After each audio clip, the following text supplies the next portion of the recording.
आप सभी का हार्दिक स्वागत है आपके अपने YouTube channel Kautilya classes Hajipur में। भारतीय संविधान के भाग 15 में निर्वाचन का प्रावधान किया गया है और ये अनुच्छेद 324 से 329 के अंतर्गत किया गया है। पिछले कुछ वीडियो में हमने इससे संबंधित परिचय और साथ में अनुच्छेद 324 से 329 तक में क्या क्या प्रावधान किए गए हैं उन सभी को देख लिया है। अब ज़रूरत है इन सभी टॉपिक पे आधारित कुछ प्रश्नों को सोल्व करने की, क्योंकि जब किसी टॉपिक को हम एक्सप्लेन करके पढ़ लेते हैं तो उस पर आधारित कुछ क्वेश्चन नहीं बनाते हैं तो फिर वो तैयारी किसी काम का नहीं होता है। तो चलिए हम लोग शुरू करते हैं भारतीय संविधान के भाग 15 निर्वाचन से संबंधित प्रावधानों से जुड़े कुछ प्रश्नों को सोल्व करने की। आज का पहला प्रश्न है, भारत का संविधान निम्नलिखित अनुच्छेदों में से किस एक के अंतर्गत एक निर्वाचन आयोग का प्रावधान करता है? ऑप्शन है अनुच्छेद 321 के अंतर्गत, बी में ऑप्शन है अनुच्छेद 322 के अंतर्गत, सी में ऑप्शन है अनुच्छेद 323 के अंतर्गत और डी में ऑप्शन है अनुच्छेद 324 के अंतर्गत। फ्रेंड्स, ये क्वेश्चन कई एग्जामिनेशन में पूछा जा चुका है, जैसे UPPCS mains 2017, UPPCS mains 2010, MPPCS pre 2014 और यूपीपीसीएस प्री 2016। तो ये प्रश्न काफ़ी महत्वपूर्ण है। इसका सही उत्तर हो जाएगा डी, अनुच्छेद 324। अनुच्छेद 324 में भारत में निर्वाचन कराने के लिए एक भारत का निर्वाचन आयोग का प्रावधान किया गया है। आपने देखा है इसको, आपने ये भी देखा है कि भारत का निर्वाचन आयोग जो है लोकसभा, राज्यसभा, विधानसभा, विधान परिषद और राष्ट्रपति तथा उपराष्ट्रपति का चुनाव संपन्न कराता है। अब देखते हैं दूसरा प्रश्न, भारत के संविधान का कौन सा अनुच्छेद भारतीय निर्वाचन आयोग की स्थापना से संबंधित है? उसी प्रश्न को दूसरे ढंग से पूछा है। तो अनुच्छेद 324, अनुच्छेद 148, अनुच्छेद 342, अनुच्छेद 325, उपयुक्त में से कोई नहीं, उपयुक्त में से एक से अधिक। हाल ही में एग्जामिनेशन हुए थे 66वीं बीपीएससी प्री 2020 में, उस एग्जामिनेशन में ये क्वेश्चन पूछा गया था। आप देख सकते हैं कि 66वीं बीपीएससी प्री 2020 में ये प्रश्न पूछा है कि संविधान का कौन सा अनुच्छेद भारतीय निर्वाचन आयोग की स्थापना करता है। सेम वही प्रश्न है, तो इसका उत्तर आप सभी लोग जानते होंगे, अनुच्छेद 324। अनुच्छेद 324 काफ़ी महत्वपूर्ण है, भारत के निर्वाचन आयोग की स्थापना की व्यवस्था करता है और इसी अनुच्छेद के अंतर्गत किए गए प्रावधानों के आधार पर आपने देखा कि 25 जनवरी 1950 ईस्वी को भारत में एक निर्वाचन आयोग की स्थापना की गई, जिसका हेडक्वार्टर नई दिल्ली में है। अब लोग तीसरा प्रश्न देखते हैं, भारत के मुख्य चुनाव आयुक्त को नियुक्त किया जाता है लोकसभा द्वारा, प्रधानमंत्री द्वारा, राष्ट्रपति द्वारा, मुख्य न्यायाधीश द्वारा। तो इसका सही उत्तर हो जाएगा फ्रेंड्स राष्ट्रपति द्वारा। ये प्रश्न भी पूछा गया है उत्तराखंड के एग्जामिनेशन में, यूडीए एलडीए प्री 2007 और उत्तराखंड पीसीएस 2010 में। तो पूछा जा रहा है कि भारत के मुख्य चुनाव आयुक्त को नियुक्त किया जाता है किसके द्वारा? फ्रेंड्स, तो आप सभी जानते होंगे कि राष्ट्रपति के द्वारा भारत के मुख्य चुनाव आयुक्त को नियुक्त किया जाता है। इसे हमने पिछले वीडियो में देखा है। नेक्स्ट प्रश्न, चौथा प्रश्न है, भारत के मुख्य निर्वाचन आयुक्त की पदावधि क्या है? ऑप्शन है 5 वर्ष राष्ट्रपति के प्रसाद पर्यंत, 6 वर्ष या 65 वर्ष की आयु तक जो भी पहले हो, 5 वर्ष या 65 वर्ष की आयु तक जो भी पहले हो। तो फ्रेंड्स, आपने देखा है पिछले वीडियो में यूपीपीसीएस प्री 2012 में क्वेश्चन पूछा गया है, उत्तराखंड प्री पीसीएस प्री 2012 में क्वेश्चन पूछा गया है। तो इसका सही उत्तर हो जाएगा फ्रेंड्स 6 वर्ष या 65 वर्ष की आयु तक जो भी पहले हो। आप लोगों ने भारतीय संविधान के अनुच्छेद 324 के जो सेक्शन वाइज 1, 2, 3, 4, 5, 6 में देखा होगा, उसी में से आपने देखा कि 6 वर्ष या 65 वर्ष की आयु तक भारत के मुख्य निर्वाचन आयुक्त का पद रहता है, कार्यकाल। और आपने देखा भी है कि 6 वर्ष या 65 वर्ष इनमें से जो पहले आ जाए वही लागू होता है। आपने देखा था कि अगर कोई व्यक्ति 55 साल की उम्र में मुख्य निर्वाचन आयुक्त बनता है तो वो 61 साल यानी कि 6 वर्ष पहले आ जाएगा उसके लाइफ में, उसके कार्यकाल में, तो वो व्यक्ति रिटायर हो जाएगा 6 साल के अंदर में, यानी कि 61 साल की उम्र में। और यदि कोई व्यक्ति 62 साल की उम्र में बनता है मुख्य निर्वाचन आयुक्त तो उसमें पहले आ जाएगा 65 वर्ष, क्योंकि 3 साल बाद ही 65 वर्ष आ जाता है। तो कहने का मतलब ये है कि भारत के मुख्य निर्वाचन आयुक्त की पदावधि है 6 वर्ष या 65 वर्ष की आयु तक, इनमें से जो भी पहले हो। 5वां प्रश्न देखते हैं फ्रेंड्स, भारत के मुख्य निर्वाचन आयुक्त का पद समकक्ष होता है भारत के मुख्य न्यायाधीश के, किसी राज्य के राज्यपाल के, लोकसभा अध्यक्ष के, राज्य विधानसभा अध्यक्ष के। फ्रेंड्स, इसमें सही ऑप्शन तो नहीं है, ये क्वेश्चन पूछा था यूपीपीसीएस मेंस 2016 में। इसका सही ऑप्शन होना चाहिए था एक और, इसमें से ऑप्शन जो आंसर होना चाहिए वो नहीं है। भारत के सर्वोच्च न्यायालय के न्यायाधीश के समकक्ष होना चाहिए था, यानी कि सर्वोच्च न्यायालय के न्यायाधीश के समकक्ष होना चाहिए था। सर्वोच्च न्यायालय के न्यायाधीशों के समकक्ष होना चाहिए था, जो ऑप्शन में नहीं है। इसलिए ये क्वेश्चन उस समय काफ़ी विवाद में पड़ गया था। यूपीपीसीएस मेंस 2016 में ये क्वेश्चन पूछा गया था। तो इसको समझ गए ये क्वेश्चन, इसका सही उत्तर होना चाहिए सर्वोच्च न्यायालय के न्यायाधीशों के समकक्ष। नेक्स्ट प्रश्न और छठा प्रश्न है, मुख्य चुनाव आयुक्त को पदच्युत किया जा सकता है संसद के दोनों सदनों के 2/3 बहुमत द्वारा उस प्रक्रिया द्वारा जो सर्वोच्च न्यायालय के न्यायाधीशों पर लागू होता है, भारत के मुख्य न्यायाधीश के परामर्श से राष्ट्रपति द्वारा, मंत्रिपरिषद के परामर्श पर राष्ट्रपति के द्वारा। तो फ्रेंड्स, अनुच्छेद 324 के 5 में ये व्यवस्था की गई है कि कैसे मुख्य चुनाव आयुक्त को पद से हटाया जा सकता है। तो उसका सही उत्तर हो जाएगा उस प्रक्रिया द्वारा जो सर्वोच्च न्यायालय के न्यायाधीशों पर लागू होती है। यानी आपने देखा इसमें कि सर्वोच्च न्यायालय के न्यायाधीश को हटाने की जो प्रक्रिया है, वही प्रक्रिया भारत के मुख्य निर्वाचन आयुक्त को हटाने की प्रक्रिया है। यानी कहने का मतलब भारतीय सुप्रीम कोर्ट जो है उसमें न्यायाधीश को हटाने की जो प्रक्रिया है, वही प्रक्रिया अपनाई जाती है भारतीय निर्वाचन आयोग के मुख्य निर्वाचन आयुक्त को हटाने के लिए। तो ये इसका आंसर क्या हो जाएगा? बी हो जाएगा। ये क्वेश्चन पूछा गया है यूपीपीसीएस मेंस 2002 में और यूपीपीसीएस प्री में पूछा है, 91 में भी पूछा जा चुका है ये क्वेश्चन। नेक्स्ट क्वेश्चन है 7 नंबर, निर्वाचन आयुक्त को हटाया जा सकता है मुख्य निर्वाचन आयुक्त द्वारा, प्रधानमंत्री द्वारा, मुख्य निर्वाचन आयुक्त के परामर्श पर राष्ट्रपति द्वारा, भारत के मुख्य न्यायाधीश द्वारा। ये भी क्वेश्चन पूछा गया है यूपीपीसीएस प्री में 2014 में। फ्रेंड्स, अभी आपने देखा कि भारत के मुख्य निर्वाचन आयुक्त को हटाने के लिए वही प्रक्रिया अपनाई जाती है जो सुप्रीम कोर्ट के न्यायाधीश को हटाने की है। लेकिन यहाँ पूछा जा रहा है कि अन्य निर्वाचन आयुक्त को, यानी मुख्य निर्वाचन आयुक्त के अलावे जो 2 अन्य सदस्य होते हैं, उनको हटाने की क्या प्रक्रिया है। तो फ्रेंड्स, मुख्य निर्वाचन आयुक्त द्वारा डायरेक्ट नहीं हटाया जा सकता है, प्रधानमंत्री द्वारा भी नहीं हटाया जा सकता है, भारत के मुख्य न्यायाधीश द्वारा भी नहीं हटाया जा सकता है। तो सही क्या हो जाएगा? मुख्य निर्वाचन आयुक्त के परामर्श पर राष्ट्रपति के द्वारा। यानी सीधा सा मतलब है कि भारत के मुख्य निर्वाचन आयुक्त को हटाने की वही प्रक्रिया है जो सुप्रीम कोर्ट के न्यायाधीश को है, जबकि मुख्य निर्वाचन आयुक्त के अलावा जो निर्वाचन आयोग में सदस्य होते हैं, जिन्हें निर्वाचन आयुक्त कहते हैं, उनको हटाने के लिए मुख्य निर्वाचन आयुक्त के परामर्श पर राष्ट्रपति कदम उठा सकते हैं। नेक्स्ट क्वेश्चन है 8 नंबर, राष्ट्रपति का चुनाव निम्न में से किसके द्वारा संचालित किया जाता है? आपने देखा होगा, ऑप्शन पहले देख लेते हैं। लोकसभा के स्पीकर द्वारा, प्रधानमंत्री के कार्यालय द्वारा, संसदीय कार्य के मंत्री द्वारा, भारत के निर्वाचन आयोग के द्वारा। ये क्वेश्चन पूछा गया है यूपीपीसीएस मेंस 2009 में। तो इस तरीके से राष्ट्रपति का चुनाव निम्न में से किसके द्वारा संचालित किया जाता है? तो आप सभी जानते होंगे, भारत के निर्वाचन आयोग के द्वारा इसका आंसर हो जाएगा। आप देखे हैं अनुच्छेद 324 का 1, उसमें बताया गया है कि भारत का निर्वाचन आयोग लोकसभा, राज्यसभा, विधानसभा, विधान परिषद, राष्ट्रपति और उपराष्ट्रपति का निर्वाचन कराने के लिए जिम्मेदार है। तो इस तरीके से आपने देखा, इसका उत्तर हो जाएगा भारत के निर्वाचन आयोग के द्वारा राष्ट्रपति का चुनाव संपन्न कराया जाता है।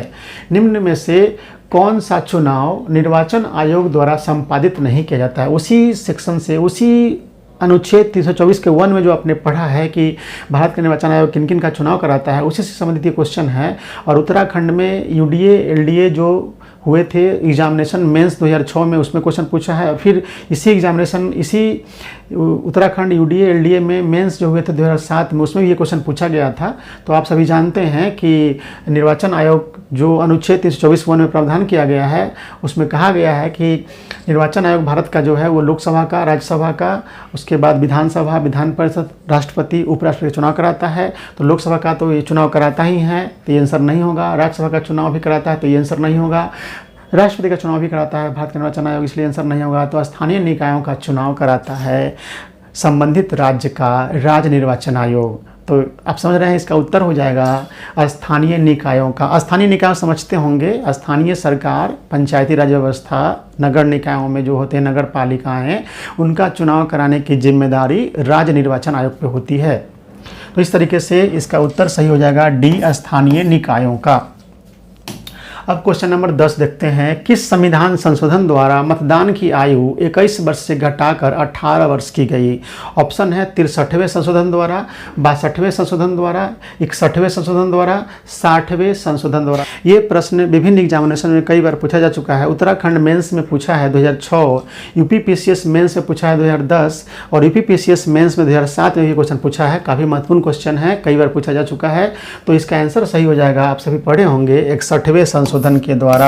यानी भारतीय संविधान जब लागू हुआ था उसके बाद से लेकर के 61वें संशोधन से पहले तक ये व्यवस्था थी कि 21 वर्ष की आयु के लोग ही वोट डालेंगे, यानी कम से कम 21 वर्ष होना चाहिए। लेकिन 61वें संविधान संशोधन 1989 के द्वारा ये प्रावधान किया गया कि अब मतदान करने की न्यूनतम आयु होगी 18 वर्ष। तो फ्रेंड्स, अब देखते हैं 11 नंबर क्वेश्चन। 9 युवकों द्वारा 18 वर्ष की आयु पर मताधिकार का पहली बार प्रयोग किया गया आम चुनाव में।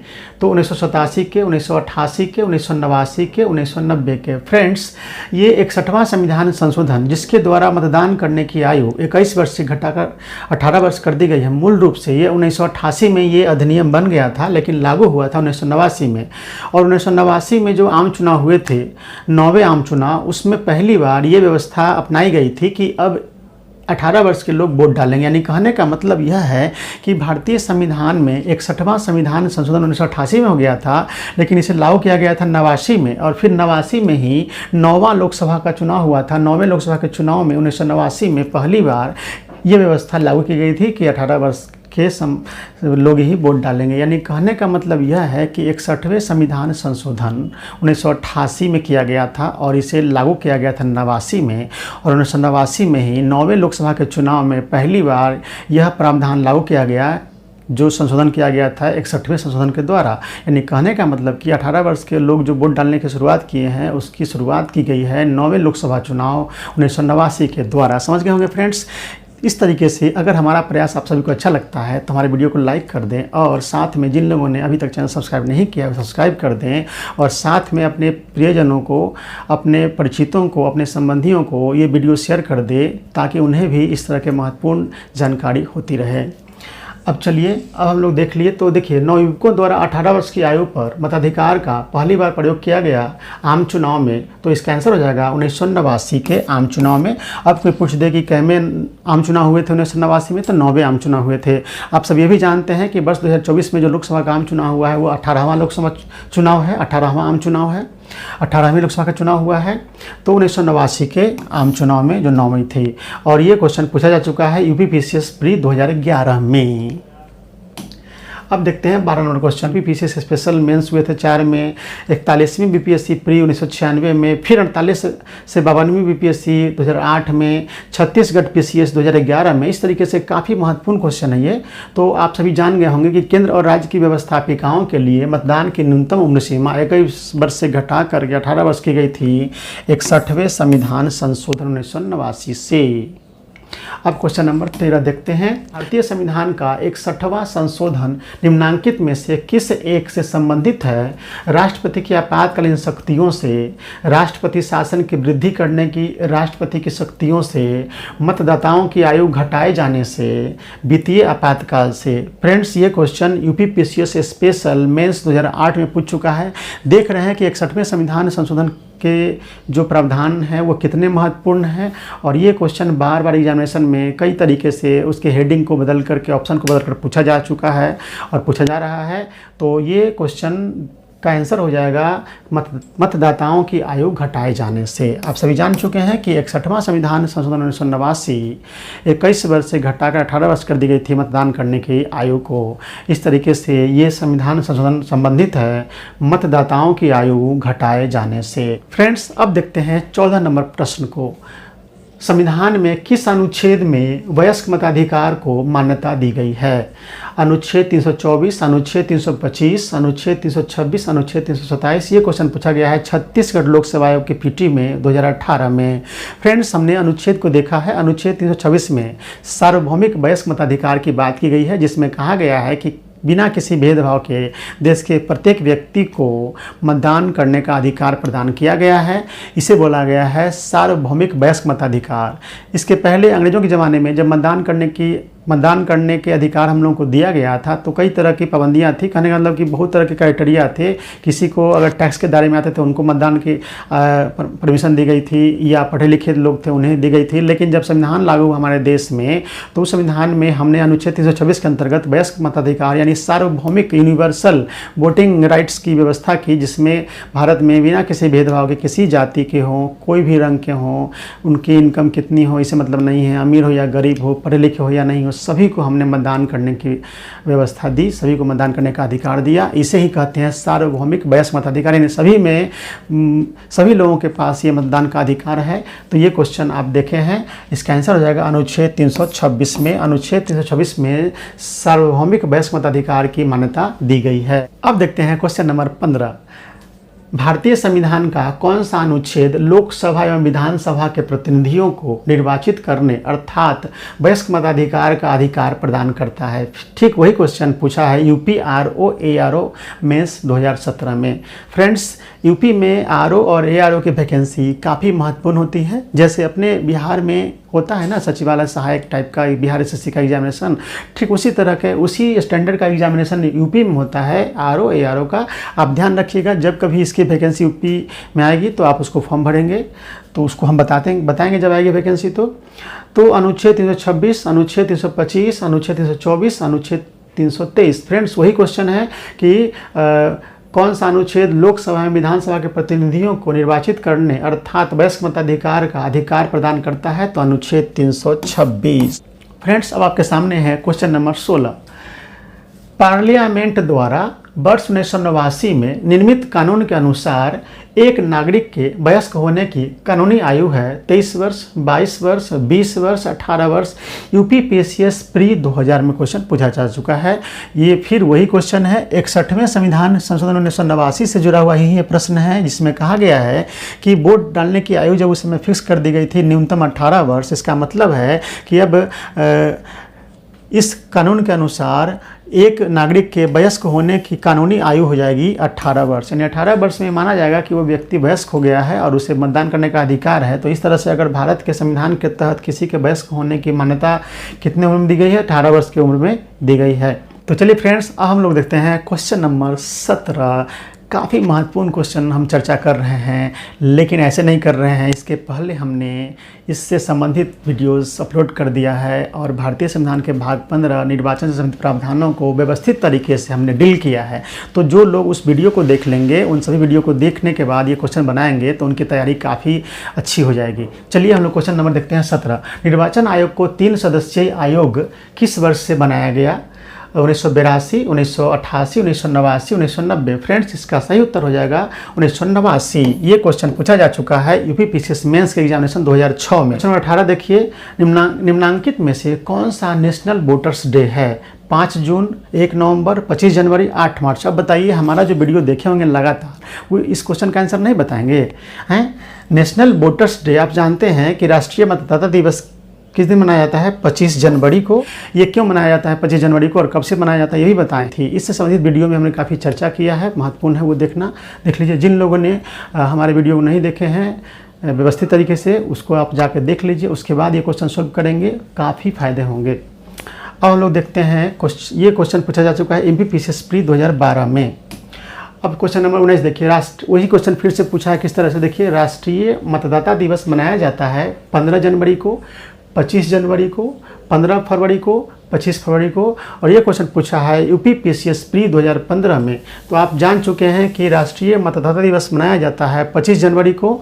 और ये कब से मनाया जाना शुरू किया गया है? 2011 ईस्वी से। और ये क्यों मनाया गया है? क्योंकि लोगों में मतदान के प्रति जागरूक करने के लिए। और ये किस डेट को लिया गया है? तो 25 जनवरी 1950 ईस्वी को भारत में निर्वाचन आयोग की स्थापना की गई थी, उसी डेट को लिया गया है राष्ट्रीय मतदाता दिवस मनाने के लिए। तो चलिए फ्रेंड्स, अब हम देखते हैं आज का 20वां और अंतिम प्रश्न। भारत में मत देने का अधिकार निम्नलिखित अधिकारों में से कौन सा है? ऑप्शन है मौलिक अधिकार, संवैधानिक अधिकार, प्राकृतिक अधिकार, वैधानिक अधिकार। ये क्वेश्चन पूछा है यूपीपीसीएस प्री री एग्जाम 2015 में और इसका सही उत्तर हो जाएगा वैधानिक अधिकार। भारत में मत देने का और निर्वाचन में भाग लेने का जो अधिकार है वो वैधानिक अधिकार है, विधिक अधिकार है। आपका ये आंसर हो जाएगा डी। तो फ्रेंड्स, इस तरीके से हमने भारतीय संविधान के भाग 15 निर्वाचन से संबंधित प्रावधानों को जो हमने पिछले वीडियो में देखा है, अब ज़रूरत थी कि उस पर आधारित प्रश्नों को सोल्व करके अभ्यास करने की, जिसे मैंने आज किया है। तो आज हमने उठाया है विभिन्न राज्य लोक सेवा आयोग, बीपीएससी, यूपीपीसीएस, उत्तराखंड लोक सेवा आयोग, एमपी लोक सेवा आयोग। इस तरीके से भारत के मुख्य रूप से हिंदी भाषी राज्यों में जो लोक सेवा आयोग की परीक्षा आयोजित की जाती है, उसमें से जो क्वेश्चन पूछे गए हैं भाग 15 निर्वाचन से संबंधित प्रश्न, उसको हमने आज उठाया है। जितना हमने अभी तक बताया है, वीडियो जो 6 की संख्या में उपलब्ध है, उन 6 वीडियो में जो निर्वाचन से संबंधित प्रावधानों का जो वीडियो सीरीज है, उसमें 1, 2, 3, 4, 5, 6 नंबर की जो वीडियो है, उस पर आधारित आज तक जो क्वेश्चन पूछा गया है लोक सेवा आयोग में, राज्य लोक सेवा आयोग में, उसे हमने उठाया है। काफ़ी महत्वपूर्ण है आपके आने वाले एग्जामिनेशन के लिए। कोई भी एग्जामिनेशन देना चाहते हो भारत में या किसी राज्य के लोक सेवा आयोग में या किसी कर्मचारी चयन आयोग में, ये सारे प्रश्न आपके लिए आदर्श रूप में वो मिलेंगे। इसी तरह के प्रश्न सभी एग्जामिनेशन में उठाए जाते हैं, तो आप सभी इन प्रश्नों को सोल्व करके देख लीजिए। तो चलिए हम मिलते हैं अगले वीडियो में। अगर आप सभी को हमारा प्रयास अच्छा लगता है तो इस वीडियो को लाइक कर दें, और जिन लोगों ने अब तक चैनल सब्सक्राइब नहीं किया वो चैनल सब्सक्राइब कर दें, और साथ में इसे शेयर कर दें अपने लोगों के बीच में, ताकि वो भी इस तरह की महत्वपूर्ण जानकारी से अपडेट रहें। तो बहुत बहुत धन्यवाद। मिलते हैं नेक्स्ट वीडियो में। बहुत बहुत धन्यवाद।